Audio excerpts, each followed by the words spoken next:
Bro, mga day ones, nandito ako ngayon sa dulo ng aning rooftop dahil kung naririnig niyo yung background music ko, nagpapatugtog yung kuya ko sa baba. Today is a day 9 of 100 pull-ups every single day for 30 days. So, kakatapos ko lang isulat at i-edit. Kakatapos ko lang i-edit ang kailangan ko i-edit para i-post ko sa TikTok ko. I-follow nyo ko sa TikTok ko para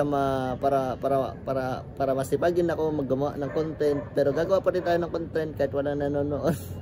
So tara, samahan nyo ako mag 100 pull-ups every day. So let's go guys, alhamdulillah.